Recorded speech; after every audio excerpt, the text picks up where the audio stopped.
우리 사랑하는 믿음의 자녀들을 저는 꼭 보내야 되는 학교가 있다고 믿는데요. 뭔 줄 아세요? 광야학교입니다.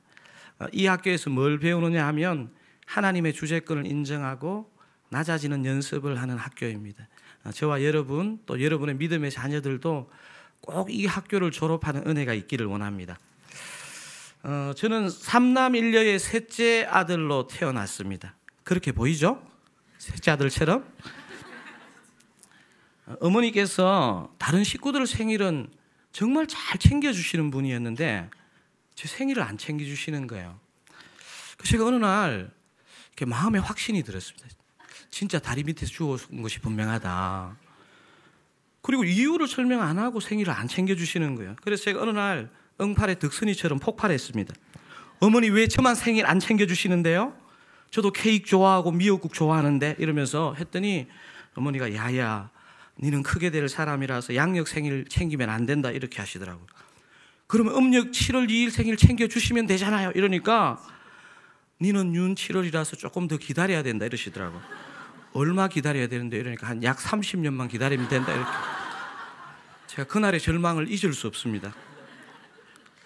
저희 어머니는 예수 믿기 전에 무속적인 신념이 쉽게 깔려있는 불교 신자였기 때문에 이게 예수를 탁 믿었는데 하루아침에 다 바뀌는 게 아니더라고요.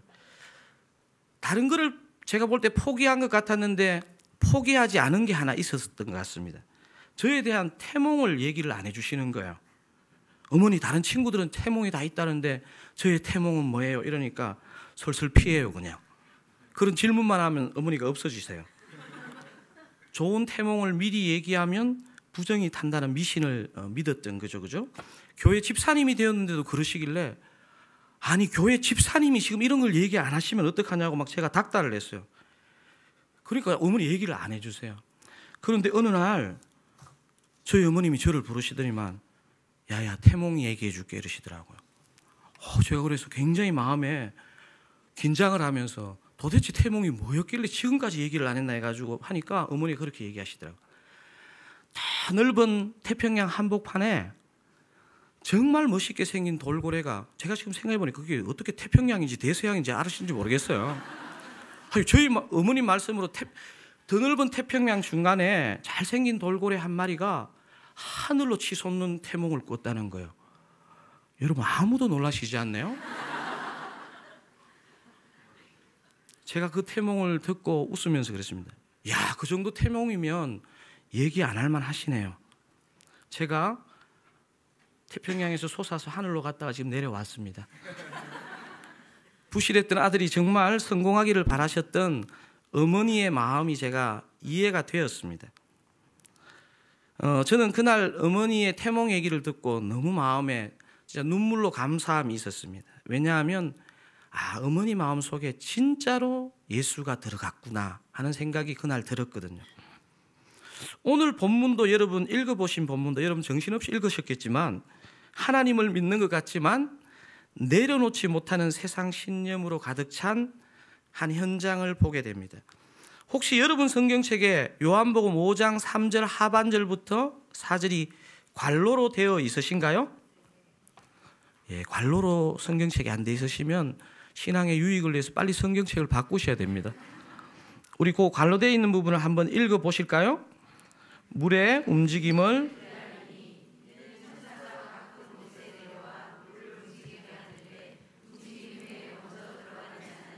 어떤 병에 걸렸든지 낫게 되밀어라. 아멘.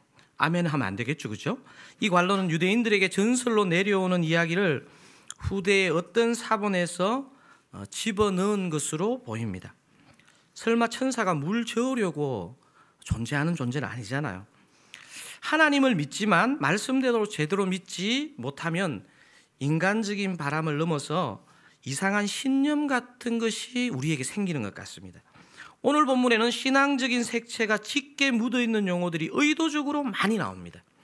여러분 1절에 보면 뭐가 나오냐면 유대인의 명절, 예루살렘 이런 단어가 나옵니다. 무슨 명절인지는 알 수 없지만 여러분 사실 요한복음을 여러분 잘 읽어보면 예수님께서 십자가 지시기 위해서 예루살렘으로 가신 부분을 제외하고는 예루살렘에서 뭐 일하신 부분들이 거의 나오지 않습니다. 근데 오늘 이 본문에서 예루살렘에 또 유대인의 명절에 예수님이 등장하시는 부분이 나오죠. 2절에 나오는 양문은 예루살렘 북동쪽에 있는 문인데요, 제사에 쓸 양을 데리고 들어오는 그런 문이었던 것 같습니다. 아주 신앙적인 배경이 느껴지지 않습니까? 그 양문 곁에 못이 하나 있는데 그 이름이 뭐라고요? 베데스다. 여러분, 이렇게 한의원 이름으로 많이 등장하죠, 베데스다. 여러분, 베데스다가 무슨 의미인지 아세요? 이것은 베이트라는 히브리어와 헤세드라는 히브리어의 합성어입니다. 무슨 뜻이냐면 은혜의 집이란 의미입니다. 그 은혜의 집이란 문 옆에 행각 5을 짓고 많은 유대인들이 자신의 병이 낫기를 소망하며 이상한 신념 가운데 빠져 있는 것이죠. 물의 움직임을 기다리니 이는 천사가 가끔 못에 내려와 물을 움직이게 하는데 움직인 후에 먼저 들어가는 자는 어떤 병에 걸렸든지 낫게 되밀어라. 주님 이렇게 역사하지 않거든요. 온통 신앙적인 환경에 둘러싸여 있어도 전혀 불신앙으로 살아갈 수 있는 것 같습니다. 살아계신 하나님은 사라지고 그 자리에 이상한 신념으로 채워지는 것이 사람의 어떤 속성인 것 같습니다. 수많은 병자 중에서 예수님 오늘 한 병자를 찾아오십니다. 병자 이름이 뭐라고 소개되어 있습니까? 여러분이 이름을 지으시네요. 이름이 없거든요. 그럼 무엇이라고 소개되어 있습니까? 38해 된 병자. 여러분 오늘 보니까 갈로를 보면서 감동을 받으셔서 이름을 계시받으시는 것 같아요. 이름도 소개하지 않으면서 굳이 38년 된 것을 왜 밝히고 있는 것일까요? 여러분 성경 해석을 할 때 너무 모든 것을 이렇게 숫자를 의미 있게 해석하는 것도 위험합니다. 하지만 이 숫자는 사실은 굉장히 유대인들에게는 의미 있는 숫자입니다. 일제시대를 겪은 우리 아버지 세대에게 35라는 숫자는 뭐를 의미합니까? 여러분 한국에서 사시지 않고 미국에서 오셨습니까? 나이 드신 어른들에게 35라는 숫자는 일제강점기의 그 수탈과 공포의 트라우마가 떠오르는 숫자입니다. 이런 것처럼 유대인들에게 38이라는 숫자는 트라우마의 수입니다. 여러분 신명기 2장 13절 14절을 한번 같이 한번 읽어보실게요. 이제 너희는 일어나서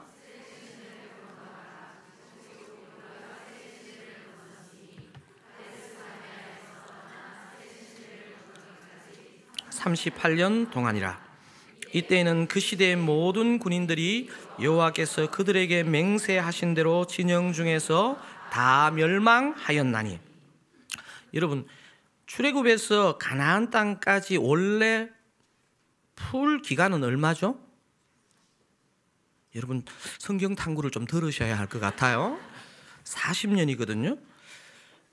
맞습니다. 출애굽에서 가나안까지는 40년인데요. 여러분 출애굽에서 시내산에서 모세가 율법을 받잖아요. 그리고 거기서 율법을 배우잖아요. 그 기간이 1년 몇 개월 정도 되거든요. 그 기간을 제외하면 실제로 가나안 땅에 들어갈 때까지 38년이라는 시간이 맞는 숫자입니다.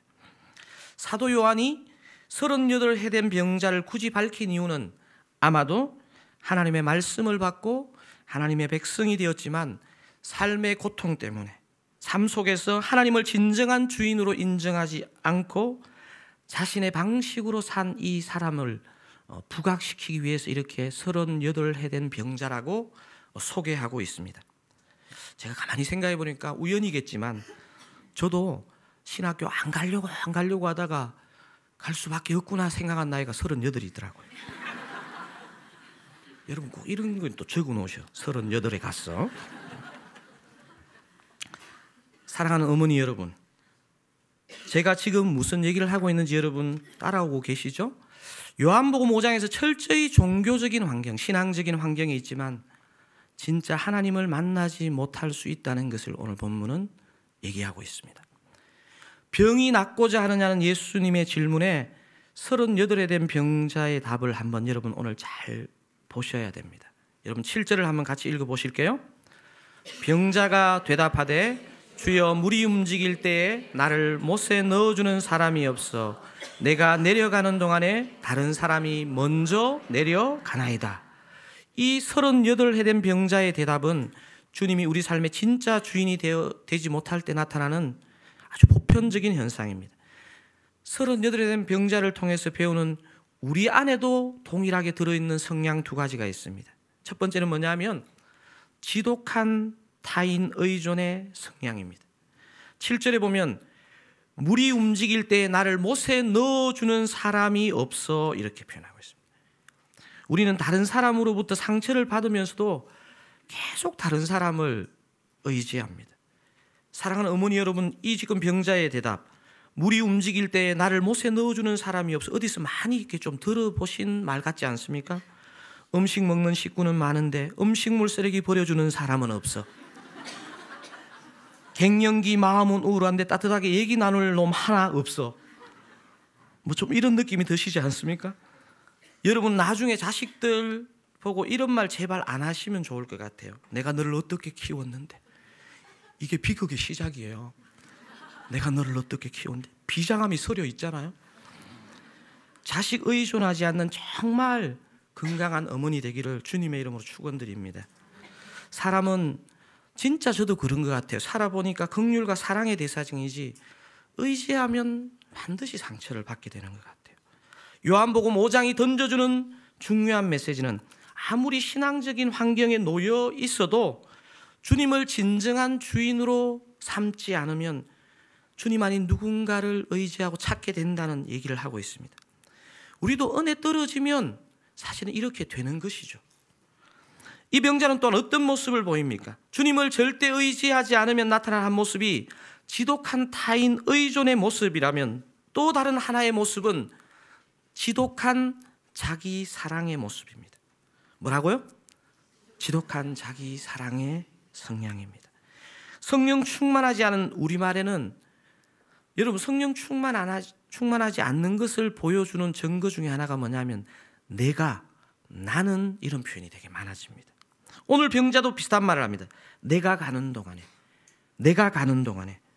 남편에게 배신감을 경험한 아내가 보통 하는 말이 뭡니까? 이놈의 인간, 다시는 내가 부탁 하나 봐라. 내 힘으로 살고 만다. 오늘 아침에도 하셨나요? 세상에 믿을 놈 한 놈도 없다면서 악착같이 자기 힘으로 살아가려고 합니다. 자기 사랑, 자기 의지가 강한 사람에게 많이 나타나는 신체 증상 하나가 있거든요. 여러분 혹시 아세요? 이거는 굉장히 전문적인 지식인데요.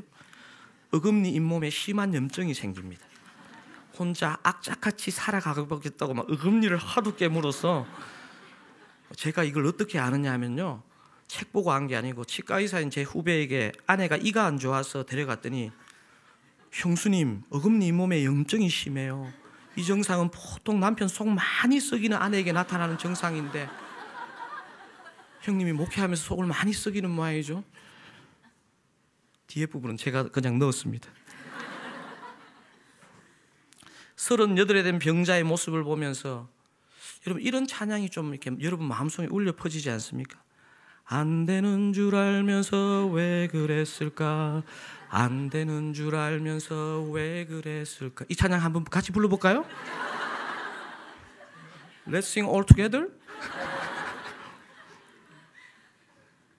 오늘 본문의 병자의 대답을 통해서 여러분 분명히 기억하셔야 됩니다. 지독한 타인 의존, 지독한 자기 사랑, 이것은 신앙의 모습이 아니라는 것입니다. 이런 두 가지 성향을 가진 병자에게 주님 오늘 어떻게 다가오시는지를 우리 오늘 잘 살펴보는 것이 필요한 것 같습니다. 오늘 본문이 보여주는 예수님의 모습, 최소한 세 가지 모습 정도를 우리는 볼 수 있을 것 같아요. 첫 번째는 예루살렘의 많은 사람 중에 굳이 38에 된 병자를 찾아오신 예수님입니다. 이것은 예수님의 은혜를 얘기해 주고 있습니다. 6절에 보면 예수께서 그 누운 것을 보시고, 수많은 사람들이 있었거든요. 그 병자에게 찾아오신 거예요. 예수님이 왜 하필 많은 사람 중에서 38에 된 병자에게 찾아오신 것일까요? 병의 연차가 가장 길었어요? 병이 오래됐지만 약간 사람이 착한 것 같았어요? 이유를 알 수 없습니다. 주님만이 아시는 은혜입니다. 저와 여러분에게도 주님께서 이렇게 오시지 않았습니까? 여러분 가정에서 가장 똘똘하고 괜찮아서 주님이 여러분을 불러주신 것입니까?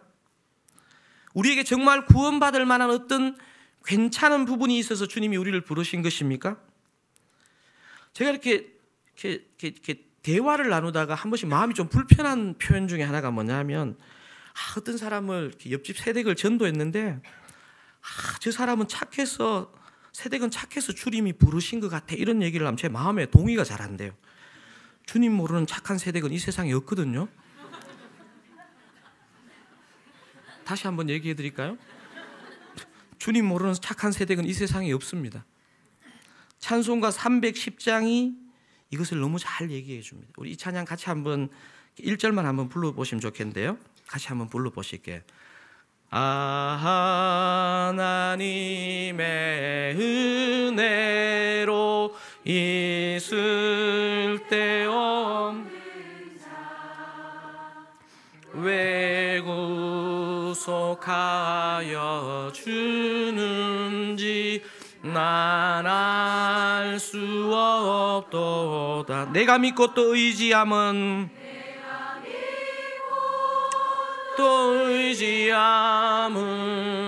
내 모든 형편 하시는 주님 늘 보호해 주실 것을 나는 확실히 아네. 이 자리에 모인 여러분과 저는 이 은혜를 아는 자입니다. 아멘이시죠? 사실 여러분이 홀리하게 이 자리에 앉아 있어도 저는 다 압니다. 여러분이 원래 이 어머니 기도에 나오실 분 아니라는 거 제가 다 알거든요.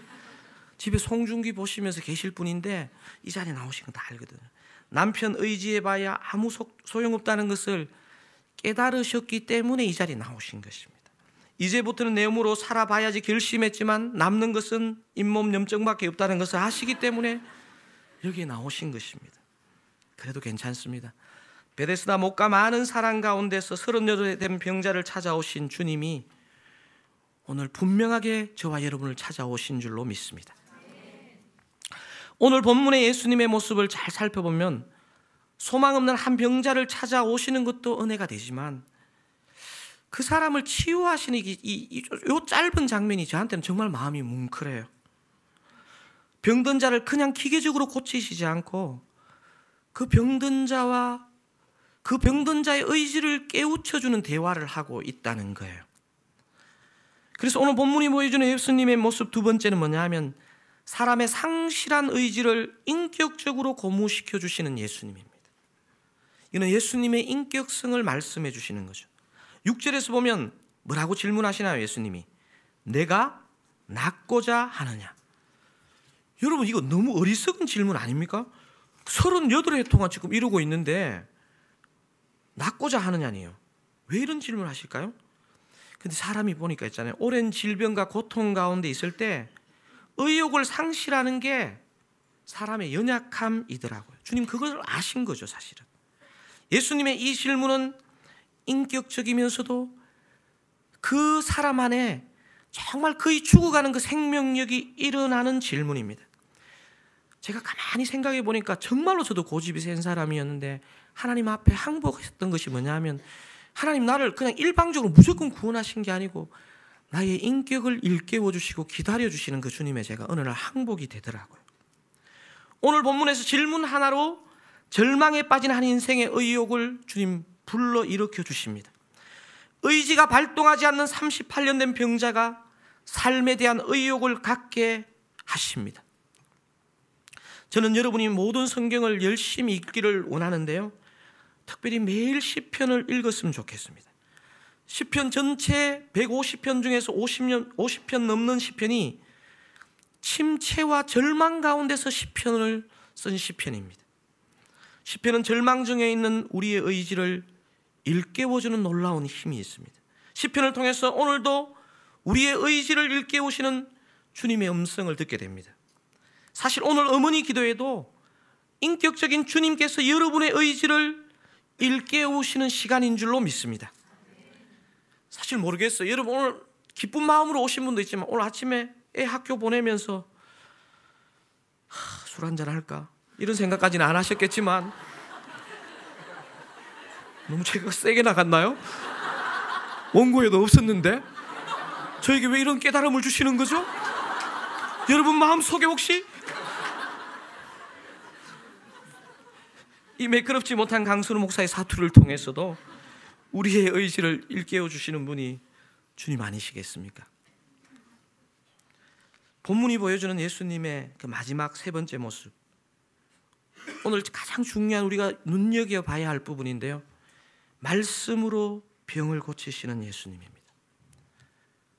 여러분, 예수님을 그냥 마음의 위안만 주시는 분으로 우리가 믿는다면 우리의 믿음을 재고해 봐야 됩니다. 예수님은 분명한 힐링의 능력을 갖고 계신 분입니다. 오늘 본문에 나온 38에 된 병자는 사실 몸만 병든 것이 아니고 지독한 타인 의존, 지독한 자기 사랑으로 영적으로 병들었기 때문에 오늘 본문에서 굳이 소개하고 있는 것입니다. 이 병자를 우리 주님이 어떻게 고치십니까? 여러분 8절 9절을 한번 읽어보실게요. 예수께서 일어나 자리를 들고,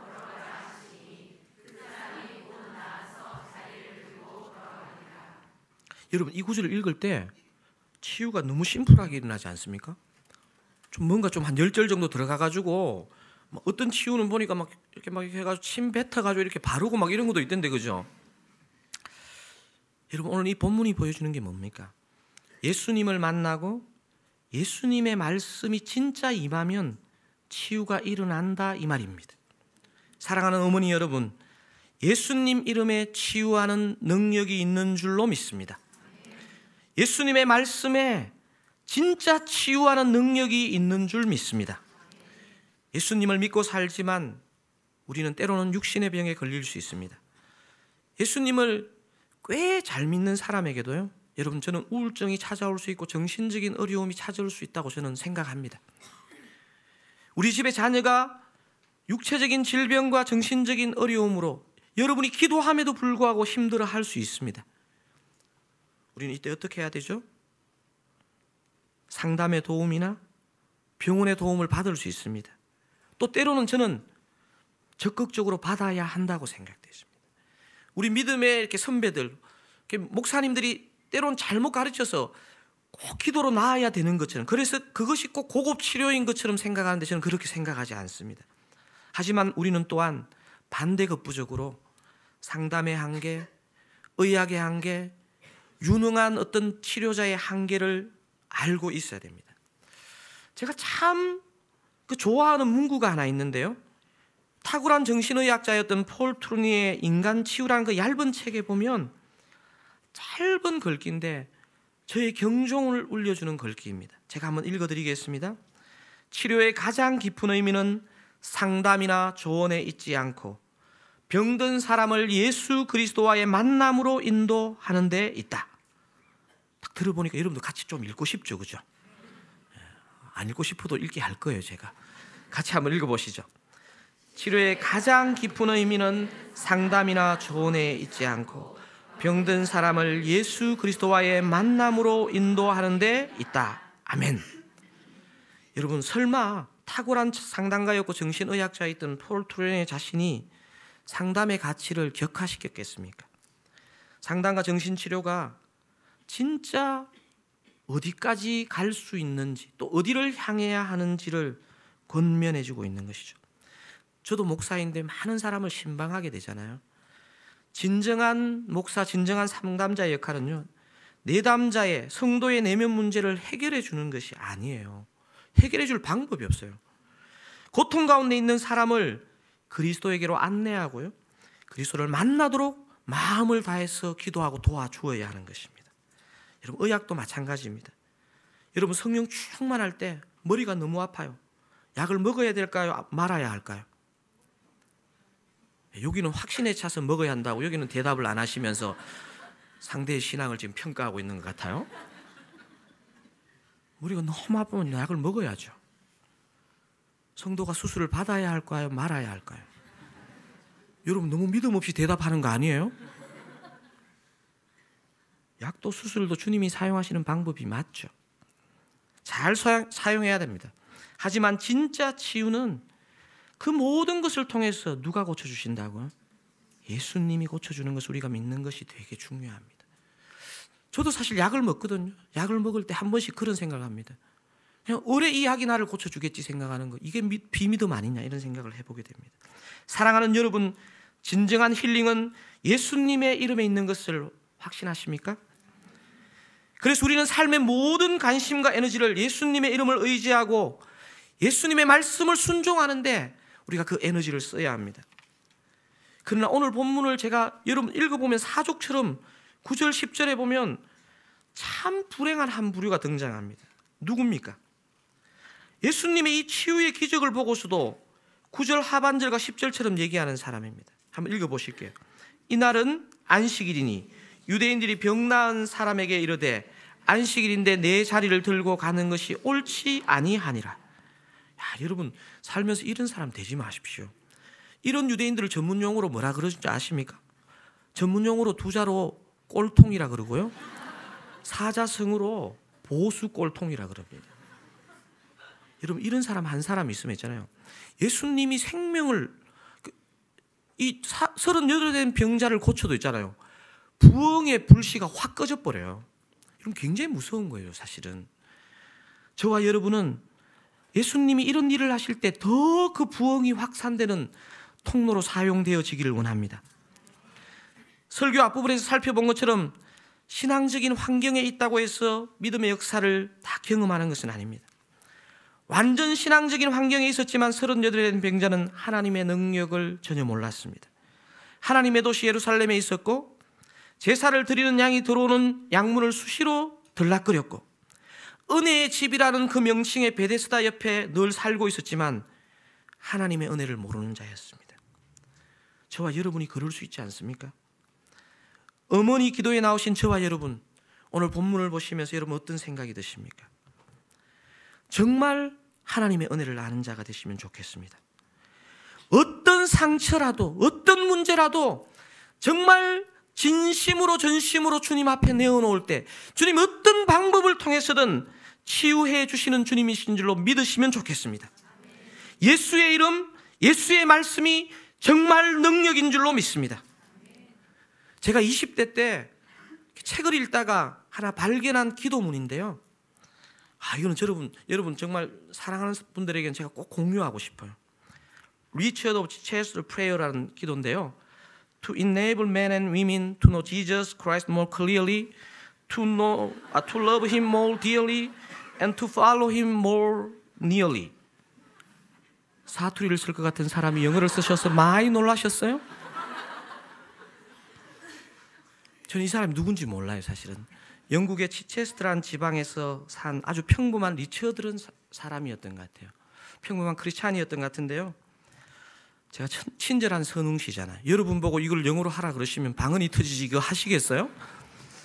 제가 한국말로 번역해서 한번 띄워드릴게요. 저는 저와 여러분이 다른 어떤 내용의 기도도 해야 되지만 정말 매일 이 기도가 우리 기도의 중심이 되면 좋겠습니다. 한번 같이 해볼까요? 보다 더 정확히 예수 그리스도를 알게 하소서. 아멘. 보다 더 극진히 예수 그리스도를 사랑하게 하소서. 보다 더 가까이 예수 그리스도를 따라가게 하소서. 여러분 이 기도의 저는 매력은 두 가지라고 생각되어 있습니다. 이 사람의 기도의 중심에는 항상 예수 그리스도가 있다는 것입니다. 다른 하나의 매력은 뭐냐면요, 우리의 전인격에 해당되는 지성도 감정도 의지도 모두 예수 그리스도에게 향하고 있다는 것입니다. 여러분 다시 한 번만 읽어보실게요. 보다 더 정확히 예수 그리스도를 알게 하소서. 보다 더 극진히 예수 그리스도를